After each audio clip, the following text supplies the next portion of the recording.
Now at 9, a Joplin man is sentenced after a series of thefts and a high-speed chase. Plus, the Parsons, Kansas Police Department releases its annual crime report.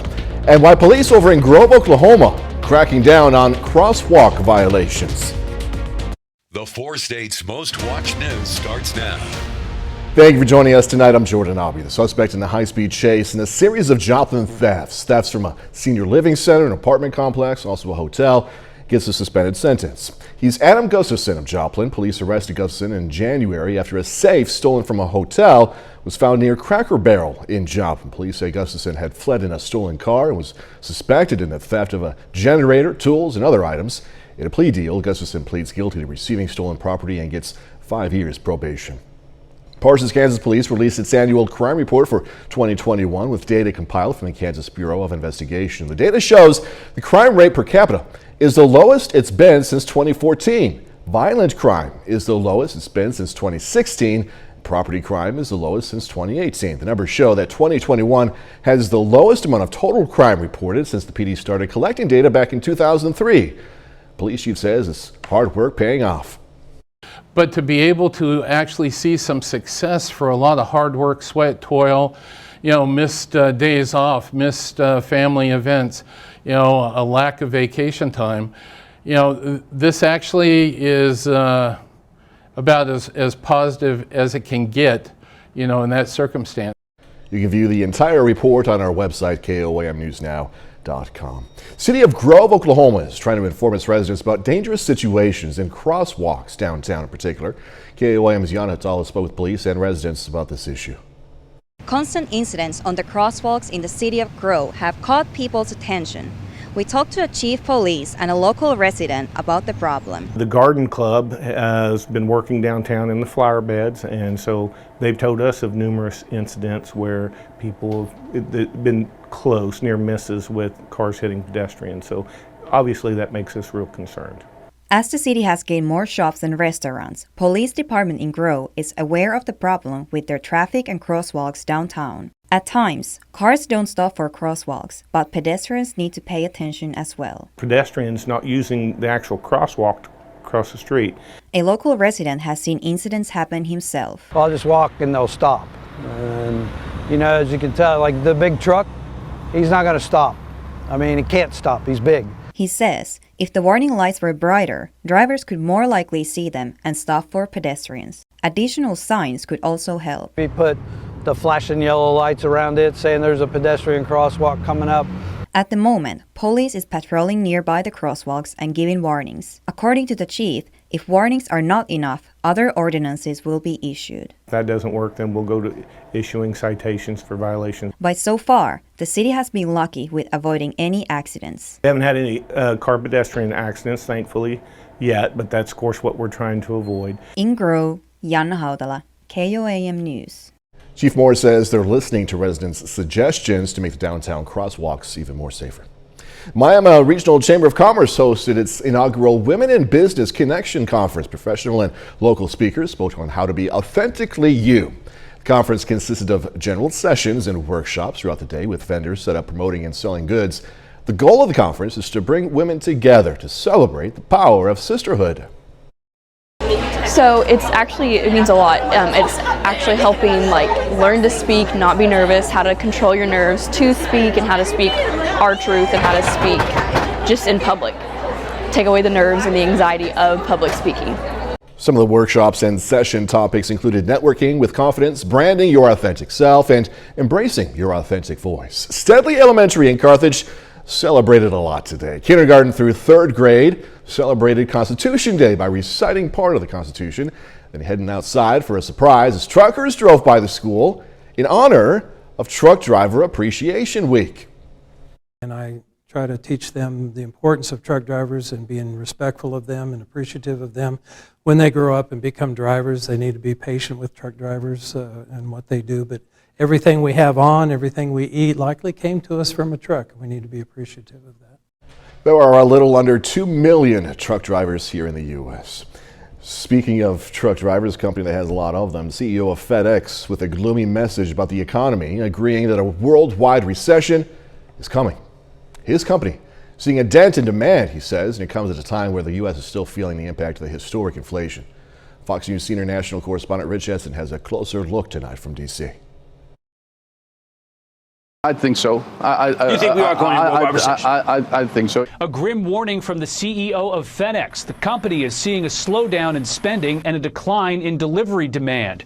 With inflation in the U.S. still running high, the Federal Reserve is raising interest rates to try to cool the economy and these price increases. I think you really got to quell this inflationary wildfire, or we're going to see a period like the 70s, which is a lost decade of wages and earnings and a real destruction in the wealth of Americans. A Fox News poll found 59% of voters are extremely concerned about inflation and higher prices. Grocery prices were outrageous. Yeah, you can really tell because you're paying the same amount of money, but it's less product. I think what they call it, shrinkflation. President Biden declared tackling inflation his #1 economic priority. His administration says there's still more work to do, but insists the country is on the right track. We are seeing some encouraging sign, including inventories up, used vehicle prices down, and a cooling housing market, which is important.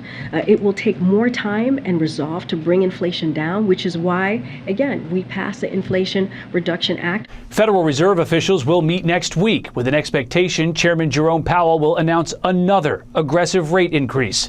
In Washington, Rich Edson, Fox News. Any number of issues, really, could tip the midterm scales this November, whether it's inflation, abortion, immigration. Polls, however, show the rise in crime is also a key concern, and yet Congress can't seem to do anything about it. So the question is, who, if anyone, will voters blame? Fox News congressional correspondent Chad Pergram reporting. Inflation and the economy rank as the top subjects which worry voters ahead of this fall's midterms. But crime rivals pocketbook issues. Republicans pin the uptick on Democrats. Republicans want to remind voters about the mantra to defund the police. The GOP says progressive prosecutors coddle criminals. This has been an intentional, strategic campaign from the far left. And now Americans are being robbed, carjacked, assaulted, and murdered. Moderate Abigail Spanberger of Virginia is one of the most vulnerable Democrats facing re-election. She's chastised liberals about defunding the police and wants more money to train police. I grew up in a law enforcement family, and for me, the sacrifice and uncertainty that comes with those sorts of commitments to service is one that I am always going to be grateful for. House Democrats promised to pass bills to beef up support for the police and defang the defund police mantra as a political liability. But those efforts are stymied. House Majority Whip Jim Clyburn says there's, quote, no urgency when it comes to passing those bills. Republicans believe Democratic inaction is the issue which keeps giving. I think that Representative Clyburn misses the urgency here that I'm just shocked that our Democrat colleagues don't seem to want to see, because it's obvious across America that we've got crime running at rampant rates. Democrats insist they funded the police in a partisan COVID bill last year.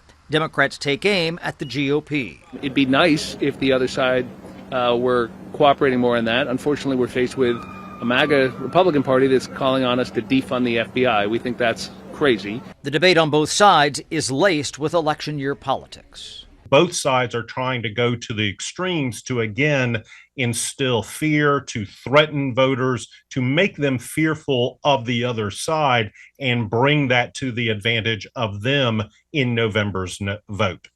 If the election is about abortion and threats to democracy, that helps Democrats. But an election about inflation and crime boosts Republicans. On Capitol Hill, Chad Pergram, Fox News.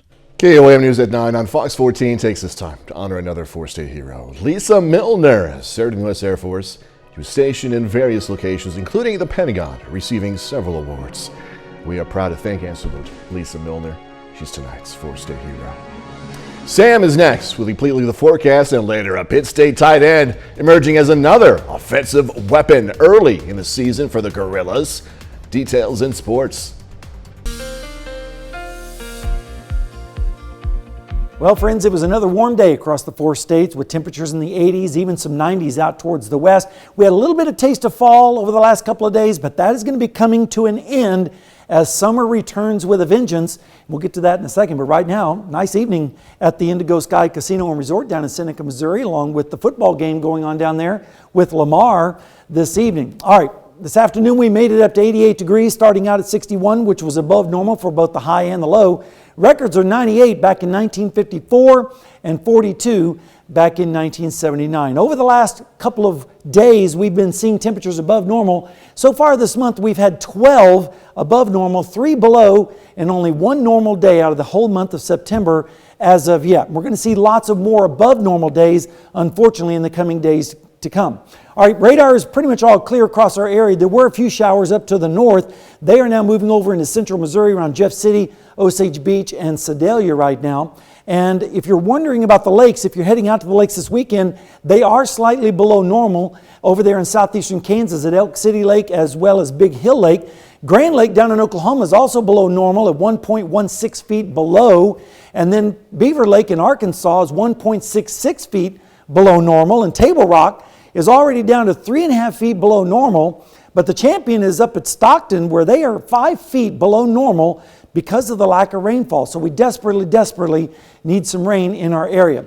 Let's take a look at the allergies, because it's getting better as the warm weather has been helping out with that a little bit, and also the winds, 9.2 today, 8.9 tomorrow. So if you're sniffling, a little bit of relief tomorrow from the ragweed and the chenopop. Temperatures right now are in the upper 70s to right around 80 degrees in Joplin, 73 in Monette, over to the west, 84 in Neodesha still, 83 in Independence. The dew points are very comfortable, generally in the 50s across the area, a few 60s thrown in, but we're going to start to see those dew points increase, and so that means the muggies are going to start to come back into our picture as well, along with the heat. Right now in Joplin, we're sitting at 80 degrees, feels like 81.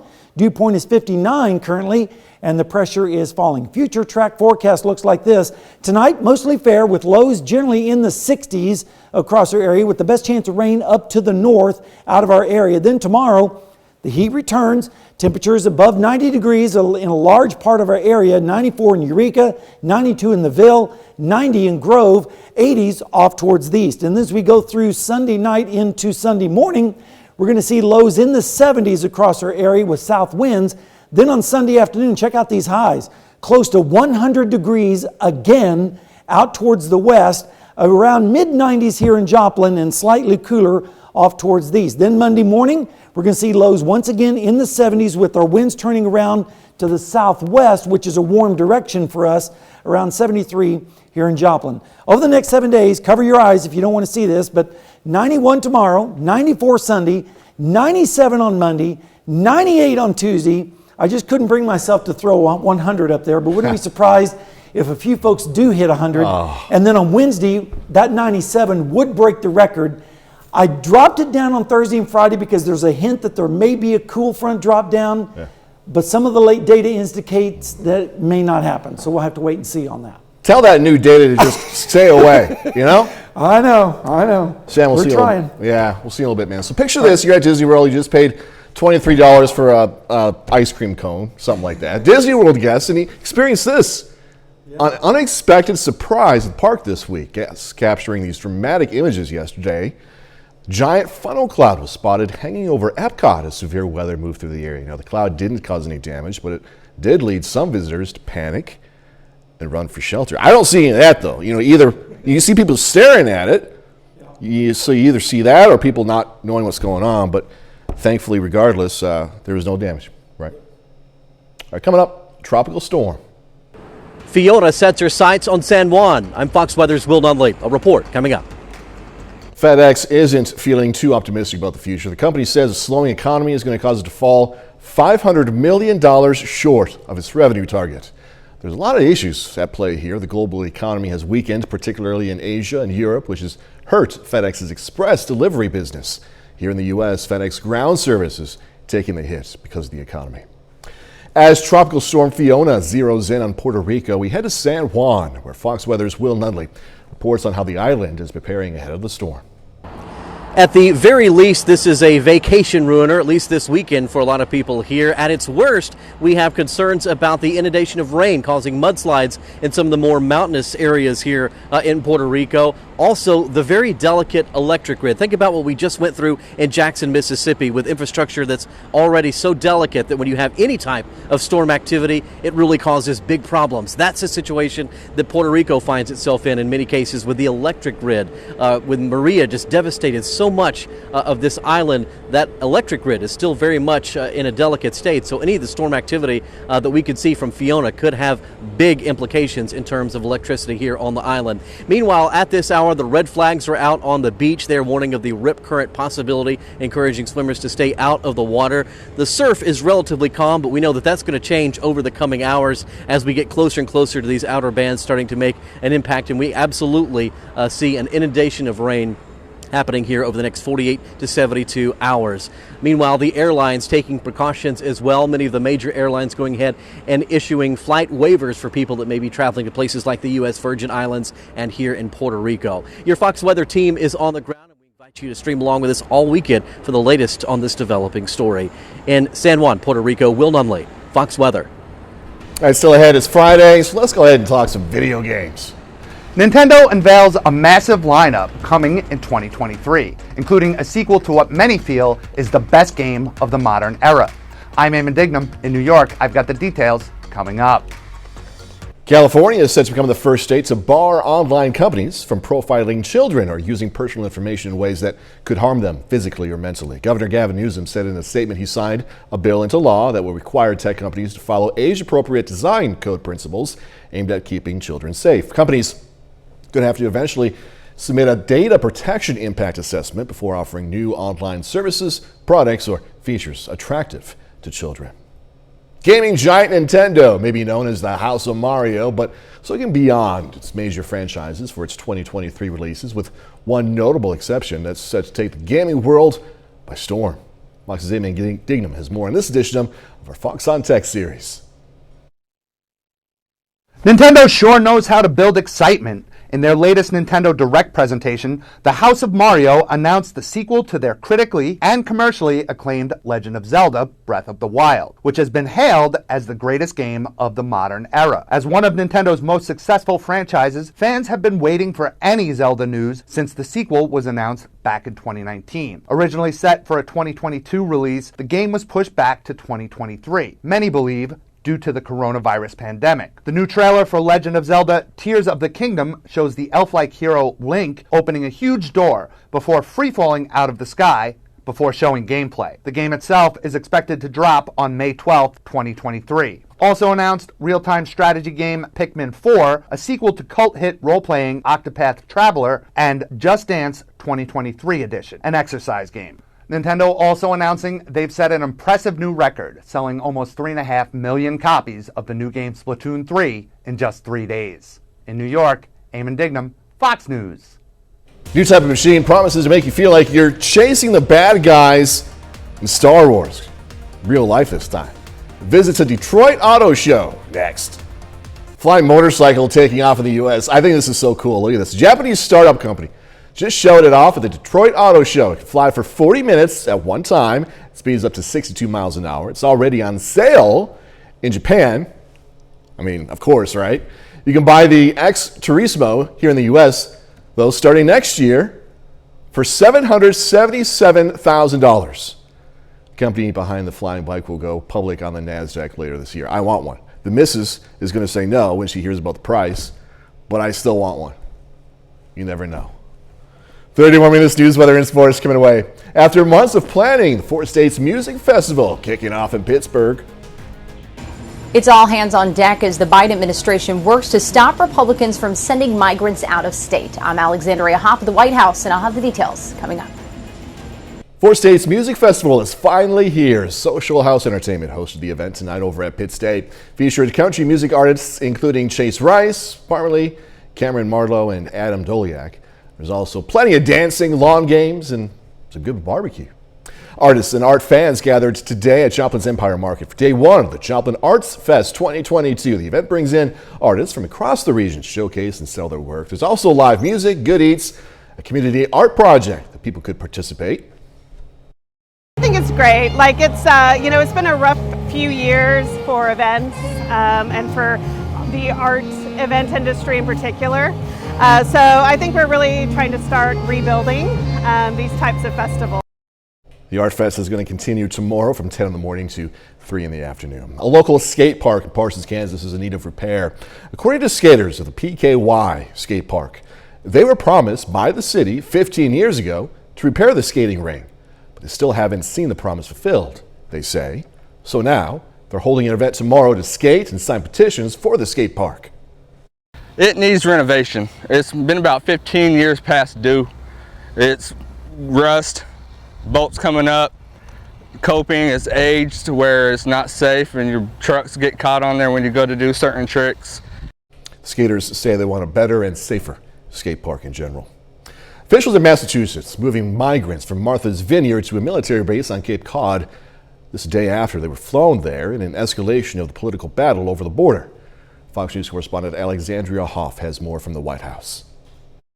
The fight over border security is heating up far beyond the border. Officials in Massachusetts moving 48 migrants from Martha's Vineyard to a military base on Cape Cod, a day after they were flown there without warning by Florida Governor Ron DeSantis. We're a community here that sprang together to give them the resources that they need. And as soon as we did find out they were here, you had an outpouring of support. At the same time, busloads of migrants dropped off in front of the vice president's house here in Washington. I think it was shameful. These are human beings. These are people. They needed to be treated with dignity and kindness and respect, and they weren't. But Republicans argue it's the administration that's acting shamefully, claiming the White House is treating migrants like they are invisible, refusing to acknowledge the problem or even visit the border. If they will not go to the border, we're taking the border to them so they can see the challenges they're opposing to the entire United States of America. A meeting reportedly taking place on Friday morning at the White House. High-level officials, including cabinet secretaries, discussing ways to stop the migrants from being moved away from border areas, including a possible legal challenge. These are the kinds of tactics we see from smugglers in places like Mexico and Guatemala. And for what? A photo op? The governors of Florida and Texas both say that the buses and flights of migrants will continue, claiming it's the only way to bring relief to overrun border towns. At the White House, Alexandria Hoff, Fox News. For the first time, President Joe Biden today meeting in person with the wife of WNBA star Brittany Griner and the sister of ex-Marine Paul Whelan separately, as his administration works to free both from Russian prisons. Administration officials say they've made a, quote, substantial proposal to Russia, but Russia has not accepted it so far. Ukrainian authorities found hundreds of bodies at a mass burial site. The discovery coming as Ukraine's forces ramp up their counteroffensive. Fox News correspondent Jeff Paul has more. A gruesome scene near the recaptured Ukrainian city of Izium. Workers digging in the rain to remove hundreds of bodies discovered at a mass grave site. Authorities found more than 400 bodies inside the forest. A Ukrainian prosecutor says some showed signs of torture, including having their hands tied behind their back and rope around their necks. The majority are believed to be civilians. It's horrifying. It's repugnant. And sadly, it's in keeping with the kind of depravity and the brutality with which Russian forces have been prosecuting this war against Ukraine. Ukrainian forces assessed the site after a rapid counteroffensive that saw them recapture part of the Kharkiv region. Similar scenes have been found in the cities of Bucha and Mariupol. President Vladimir Zelensky demanding Russia be held accountable. Russia is leaving behind death everywhere and must be held responsible. The world must bring Russia to real responsibility for this war. To bolster Ukraine's offensive, the U.S. is sending more military aid. On Thursday, the Biden administration announced a new $600 million arms package. At a summit with her G7 counterparts, House Speaker Nancy Pelosi encouraged leaders to help Ukraine when it's time to rebuild. It requires substantial security support, humanitarian assistance, economic assistance, and sanctions. Despite Ukraine's progress, Russian President Vladimir Putin says his forces will continue with their invasion. In Kyiv, Jeff Paul, Fox News. A bit later, going to meet Nala, whose absolute favorite spot to hang out is that right there, the roof. Well, folks, it was another warm and dry day across the region as mostly fair skies continues with lots of sunshine. Let's take a look outside right now at Seneca, Missouri. Pretty nice evening down there at the Indigo Sky Casino and Resort. If you have a pleasant evening out there. All right, let's take a look at the weather almanac because today we did make it up to 88 today. 61 was our start, which was above normal both for the high and the low. And the records, we can still get close to 100 degrees this time of year. In fact, we're probably going to be flirting with that as we head through the forecast. All right, over the last several days, we've been seeing temperatures above normal. In fact, for this month already, we've had 12 days above normal, only 3 below, and 1 on the normal side. And we're going to see a lot of more above normal days, probably all the way to the end of September. Radar is clear right now. There were a few showers earlier this evening up across central Missouri, but those have now started to dissipate. Just a little bit left there north of Osage Beach and east of Lincoln near Jeff City, and that is it. The allergies, not too bad today. A little bit of an improvement tomorrow with an 8.9 out of 12, so at least we're getting some relief with some of the ragweed pollens in the air. Temperatures right now are generally in the upper 70s to right around 80 degrees across our area. A little bit warmer over in Parsons where it's 84, also 84 in Chanute and Neodesha, and 81 degrees for our friends in Nowata. Dew points, they're not too bad. Generally in the upper 50s to right around 60 degrees, but that's going to be increasing over the next few days too, so the muggy and sticky air is going to start to make a comeback as we head towards more summer-like weather. But tonight, not too bad. 80 degrees in Joplin, south wind at 7, dew point of 59, and the humidity 48% and the pressure is currently falling. Your forecast for tonight, we're going to see lows generally in the 60s across our area, pretty close to 70 here in Joplin, but most everyone else is going to be in the 60s. Notice the rain up to the north, up in southern Nebraska and Kansas, and that's where it's going to stay for a little bit longer. Then tomorrow, mostly sunny skies, maybe a few passing clouds, but temperatures are going to be in the 90s once again, especially out towards the west, with 92 in Fredonia and Chanute, as well as Parsons, Welch, 90 down in Grove, 86 for our friends over in Monette. Then as we head through Sunday morning, we're going to see lows once again in the 70s across the area. So a little bit warmer, also a little bit more humid on those southerly winds. Then Sunday afternoon, again approaching 100 degrees out to the west with generally upper 90s. Look at Bartlesville, 98 there, also in the Ville, 98. 94 in Pittsburgh, and around 93 to 94 even here in Joplin. Then as we go through Monday morning, we're going to see lows pretty much in the mid-70s across the area with increasing dew points and those south winds continuing. Over the next 7 days, we're going to see warm weather return. In fact, we could see some records fall by the wayside by Wednesday with a high of 97. I did drop the temperatures a little bit on Thursday and Friday, and hopefully that will hold true, but some of the data indicates we could actually stay in the heat wave right on through the rest of the week. So Jordan, what can I say? Yeah, well, the nighttime temperatures are good. Exactly. Enjoy the nighttime temperatures, but during the day, stay in the air conditioning. Stay inside. Just ignore the day. Just ignore it, all right? Exactly. Sam, thank you. Maybe it'll go away. Yeah, as always, appreciate it. No problem. Today marks 100 days until Christmas. Retailers and shoppers, however, aren't feeling joyful after a year of supply chain backlogs and higher costs. Fox Business Network's Madison Allworth explains. We are officially 100 days out from Christmas. And while the supply chain and freight is looking stronger than last year, demand could actually be the problem. FedEx missing on earnings, and now the shipping giant is closing some stores, grounding planes, and freezing hiring as shipping dries up. This is normally a very busy time for shipping when it comes to the holiday season, but ports like the one behind me, they actually saw shipping earlier in the summer to avoid the empty shelves and problems that we saw last year. Retailers absolutely shipped earlier because they were concerned about the West Coast labor issues. They wanted to make sure that they had their goods in stock. They couldn't afford not to have goods, so a lot of it was preloaded. But because of that weakening demand, in some cases, retailers now have too many goods. This summer, as inflation concerns hit, families purchase less, leaving more on the shelves. This means inventory gluts that companies are still trying to move. That's helpful for shoppers because inflation is top of mind heading into this holiday season.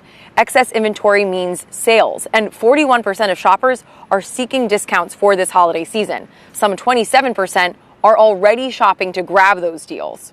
even with the deals, Americans are expecting to take on debt in order to put gifts under the tree this year. Even though holiday shipping started earlier, there are still some delays. There's about 20 ships waiting to get in at this port, and the industry is also watching for strikes around the world, as well as the potential of future COVID lockdowns in China because of their zero COVID policy. But in the meantime, the supply chain and shipping is looking good. The question really is demand and how much Americans are going to be able to buy this holiday season.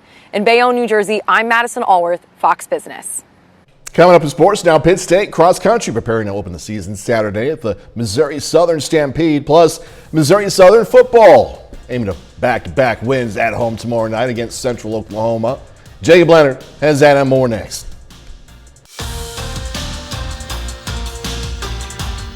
The Pittsburgh State Guerrillas are 2-0 to begin the season. The Guerrillas are up to number 16 in the country after beating 11th-ranked Nebraska Kearney last week 35-28. Now, Pitt State hosts Northeastern State tomorrow night, looking for a 3-0 start. Now, for the Guerrillas, tight end Devin Garrison has emerged as a big weapon on offense in the first two games.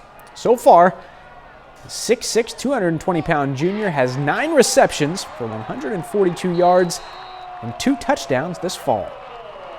It all started with work over the summer, getting in here with Chad multiple times every week and just keep building that rapport. And it's gotten scary. Sometimes I just know the ball's coming and he knows where I'm going to be at. So it's just timing's gotten crazy. He's proven himself over the course of really the last year and a half here of a guy that can get downfield and runs well and has a huge catch radius and understands the offense really well. We move him around a lot, to a lot of different positions, and he handles all that very well.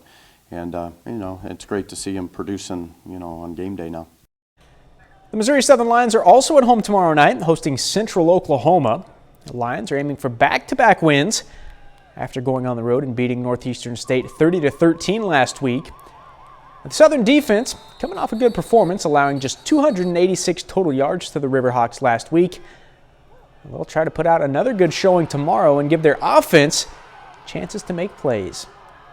The quarterback, like they said, he'll fall forward 4 yards. He's not an average quarterback. He's a drop back from TCU. He's been in the system for 2 years at UCO, so he knows what he's doing and he knows what he wants to do. If we can create sudden changes in a game, it explodes the offense. Like I said, 17 unanswered points. That's because we got 3 downs and out. Offense got another chance to go at them.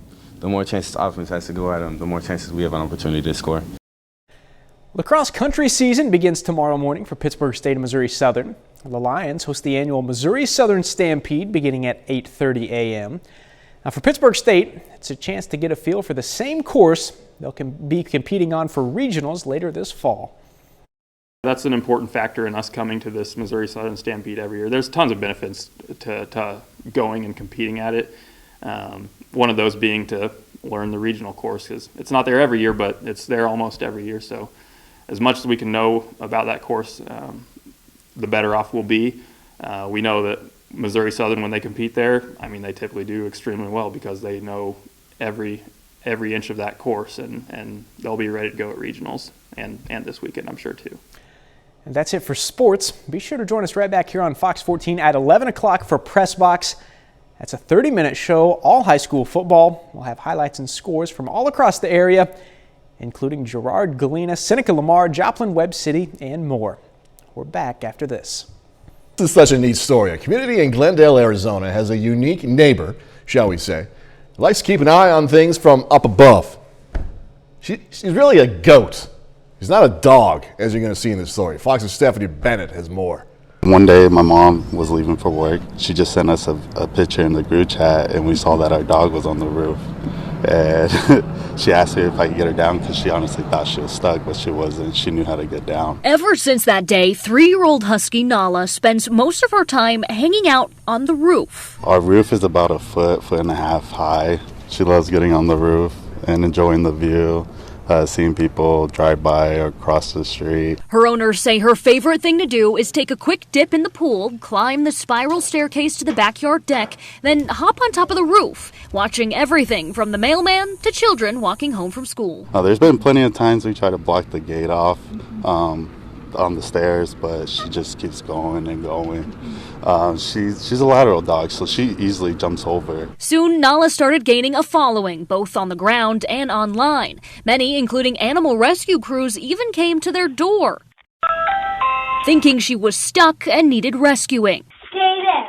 We're gonna get you down in a moment. A lady actually thought she was like a statue, and then she realized once she rang the doorbell that she moved, and she thought the dog was stuck. When we saw Nala on the roof, they explained like why she was on the roof and how she got up there. Camarena took Nala in after other family members couldn't provide the space she needed. Now she's definitely taking advantage of every square foot of tile, carpet, grass, and shingle. She can manage herself and handle it, and she's a smart dog. And although they have one, no security camera is needed because Nala is always watching. She just loves being up there and enjoying the view.